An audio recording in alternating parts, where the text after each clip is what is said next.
کعبہ پر حملہ کوئی نہیں روک سکتا۔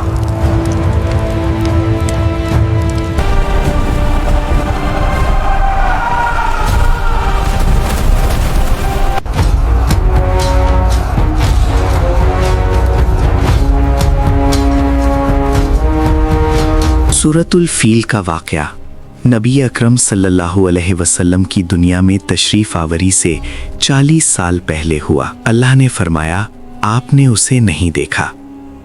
اس میں یہ اشارہ ہے کہ پرندوں کے کنکریاں پھینکنے کا واقعہ ہوا۔ یہ واقعہ قرآن اور کئی احادیث میں ثابت ہے۔ علم کو دیکھنے سے بھی حاصل کیا جا سکتا ہے، سننے سے بھی۔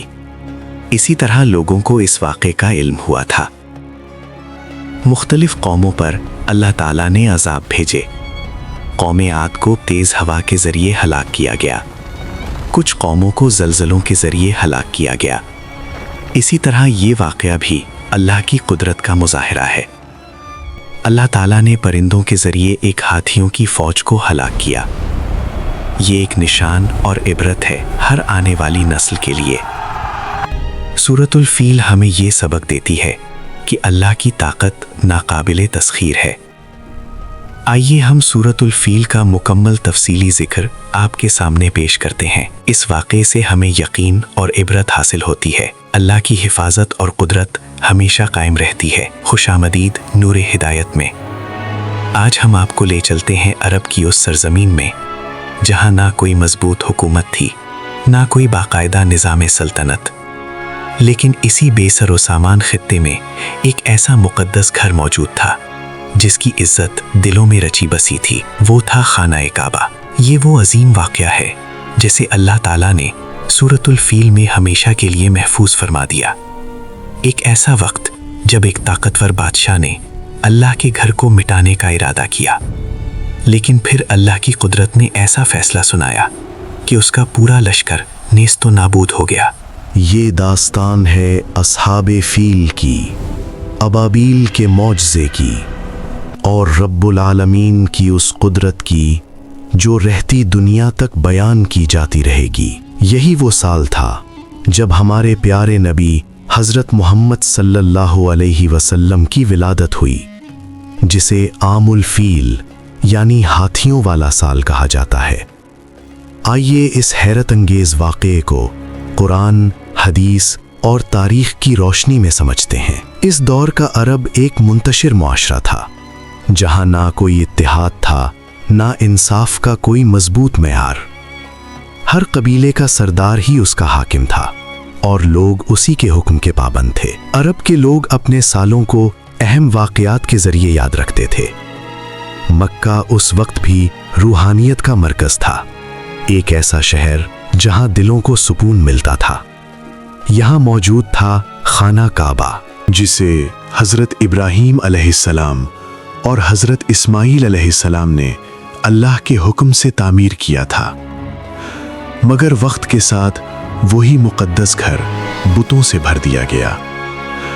ہر قبیلہ اپنا الگ معبود بناتا اور اسی کی عبادت میں مشغول رہتا۔ کعبہ صرف عبادت کی جگہ نہ رہا بلکہ ایک عظیم تجارتی مرکز بھی بن گیا۔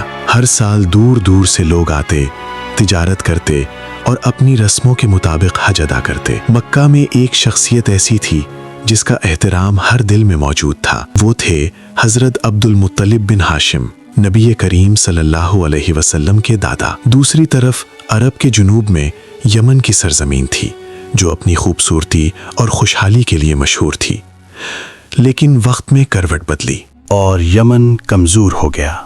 اسی موقع کا فائدہ اٹھاتے ہوئے حبشہ کے بادشاہ نے یمن پر قبضہ کر لیا۔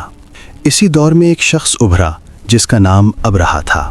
وہ نہایت چالاک اور طاقتور حکمران تھا۔ اس نے سوچا اگر عرب کے لوگوں کو اپنی طرف متوجہ کرنا ہے تو کچھ غیر معمولی کرنا ہوگا، کیونکہ عرب کا مرکز مکہ تھا اور لوگ وہاں کا رخ کرتے تھے۔ اس نے فیصلہ کیا کہ وہ ایک ایسا عبادت خانہ بنائے گا جو کعبہ سے بھی زیادہ شاندار ہو۔ چنانچہ اس نے سنا میں ایک عظیم الشان عبادت گاہ تعمیر کروائی جسے کلیس کہا گیا۔ یہ عمارت سونے، چاندی اور قیمتی چیزوں سے سجی ہوئی تھی جو دیکھنے والوں کو حیران کر دیتی تھی۔ ابرہہ کو یقین تھا کہ اب لوگ مکہ کو چھوڑ کر اسی جگہ کا رخ کریں گے۔ اس نے اعلان کر دیا کہ اب عبادت کا مرکز مکہ نہیں بلکہ یہی نئی عمارت ہے۔ سنو، آج کے بعد عبادت کا مرکز مکہ نہیں رہے گا بلکہ یہی عظیم عمارت تمہارا نیا مرکز ہوگی۔ جب یہ خبر مکہ پہنچی تو لوگوں کے دلوں میں غصہ بھر گیا۔ انہوں نے کہا کعبہ کی عزت کو کوئی ختم نہیں کر سکتا۔ حضرت عبد المطلب نے اطمینان سے فرمایا یہ اللہ کا گھر ہے اور اللہ خود اس کی حفاظت کرے گا۔ اسی دوران کسی نے کلیس کی بے حرمتی کر دی جس پر ابرہہ آگ بگولا ہو گیا۔ اس نے قسم کھائی کہ وہ کعبہ کو گرا دے گا۔ چنانچہ اس نے ایک بہت بڑا لشکر تیار کیا جس میں ہاتھی بھی شامل تھے۔ یہ منظر عرب کے لیے بالکل نیا اور خوفناک تھا۔ ابرہہ کا لشکر مکہ کی طرف بڑھتا گیا اور راستے میں آنے والوں کو شکست دیتا گیا۔ جب وہ مکہ کے قریب پہنچا تو لوگ خوف کے مارے پہاڑوں میں پناہ لینے لگے۔ حضرت عبد المطلب نے اللہ کے حضور دعا کی، اے میرے رب، یہ تیرا گھر ہے، تو ہی اس کی حفاظت فرمانا۔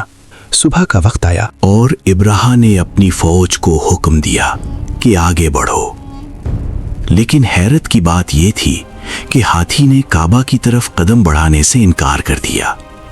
اسے مارا گیا، کھینچا گیا، لیکن وہ اپنی جگہ سے نہ ہلا۔ اسی لمحے آسمان پر ایک عجیب منظر ظاہر ہوا۔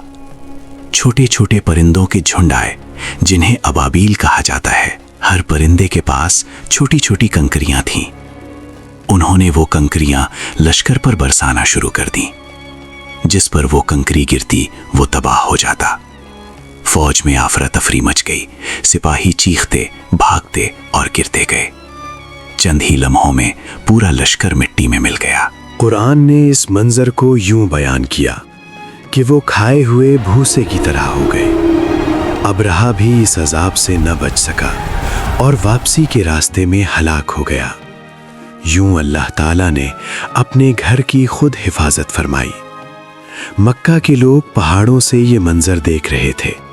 ان کے دل اللہ کی قدرت سے بھر گئے۔ یہ ایک واضح نشانی تھی کہ اللہ جس چیز کی حفاظت کرے اسے کوئی نقصان نہیں پہنچا سکتا۔ اور اسی سال دنیا کو وہ عظیم نعمت ملی جنہیں ہم نبی کریم صلی اللہ علیہ وسلم کے نام سے جانتے ہیں۔